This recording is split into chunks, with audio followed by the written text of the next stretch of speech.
Hello friends, সবাইকে welcome জানাই নতুন একটি ভিডিওতে। এই মুহূর্তে যে গুরুত্বপূর্ণ আপডেটটির দিকে আমরা নজর রাখবো সেটা হচ্ছে সুপ্রিম কোর্ট থেকে অবৈধ প্রাথমিক চাকরি বাতিলের স্থগিতাদেশ। অবৈধ চাকরি পুনর্বহালের নির্দেশ সুপ্রিম কোর্টের। আমরা জানি প্রাথমিক নিয়োগে সিবিআই তদন্তে 94 জন ক্যান্ডিডেটের তাদের চাকরি বাতিল করে দিয়েছিল কলকাতা হাইকোর্ট।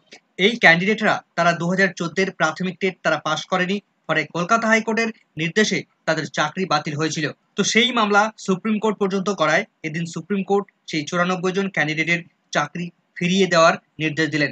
তো এদিন মাননীয় বিচারপতি অভয় এস ওকা এবং মাননীয় বিচারপতি অগাস্টিন জস মার্সি তাদের যে বেঞ্চ, সেই বেঞ্চ এই 94 জন ক্যান্ডিডেটের মধ্যে যারা কর্মরত অবস্থায় ছিলেন তাদের প্রত্যেকের চাকরি ফিরিয়ে দিলেন।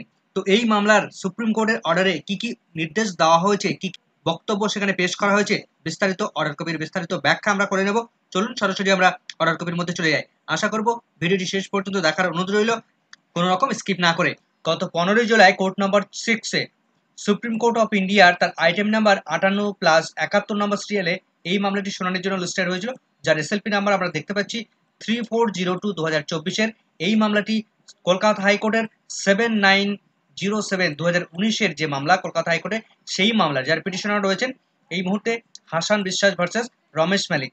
এই মামলায় গত 15 জুলাই 2024 তারিখে মাননীয় বিচারপতি অভয় এস ওকা এবং মাননীয় বিচারপতি অগাস্টিন জস মার্সি তাদের যে বেঞ্চ, সেই বেঞ্চ থেকে এই সমস্ত চাকরি প্রার্থীদের, এই সমস্ত শিক্ষকদের চাকরি তাদের পুনর্বহাল রাখলো। তো সরাসরি আমরা দেখে নেব যে কি অর্ডার দিলেন মাননীয় বিচারপতিদ্বয়।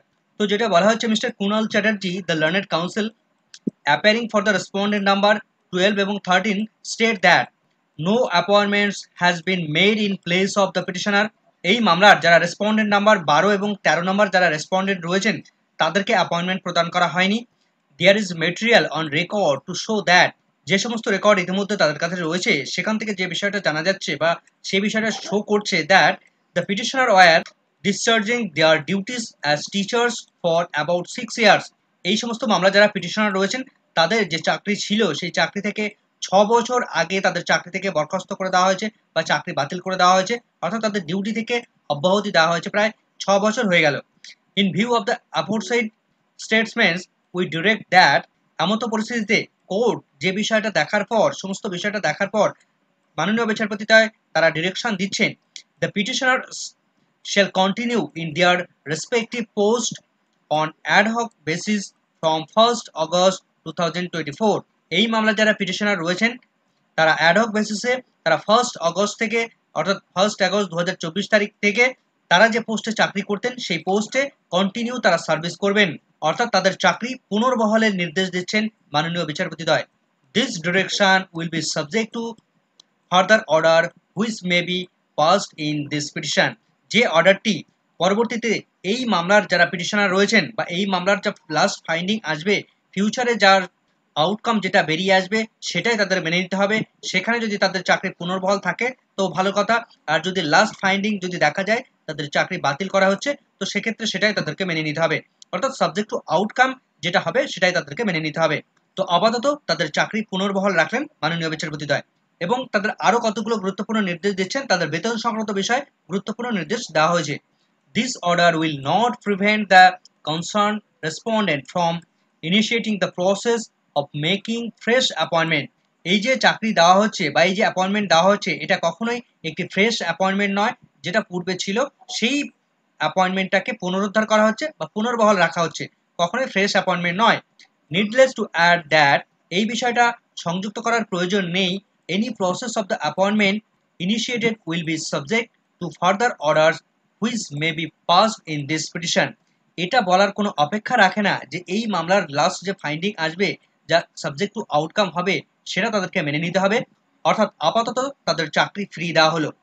We make it clear that, তারা একটা বিষয় পরিষ্কার যে the petitioners will not be entitle to any back wages and they will get their remuneration from 1st August 2024 or from the date on which the petitioners join the employment in August 2024। এটা বলার অপেক্ষা রাখে না যে সমস্ত মামলার petitioner রয়েছেন তারা যখন চাকরিতে জয়েন করবেন, অর্থাৎ মাননীয় বিচারপতিরা তারা নির্দেশ দিচ্ছেন যে তারা 1st আগস্ট 2024 তারিখ থেকে তাদের চাকরিতে জয়েন করার নির্দেশ দিচ্ছেন এবং যেদিন থেকে তারা জয়েন করবেন যদি তারা 1 আগস্ট জয়েন করেন তাহলে সেদিন থেকেই তাদের সমস্ত রেমুনারেশন ফেরত দেওয়ার নির্দেশ দেওয়া হচ্ছে, বা তারা যেদিন থেকে চাকরিতে জয়েন করবেন সেদিন থেকেই তাদের চাকরির সমস্ত রেমুনারেশন ফেরত দিতে হবে।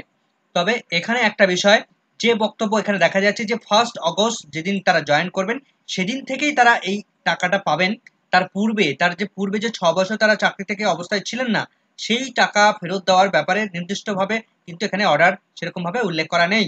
তবে তারা যেদিন থেকে চাকরিতে জয়েন করবেন সেদিন থেকেই তারা সমস্ত টাকা, সেদিন থেকে তাদের মাইনে চালু হবে।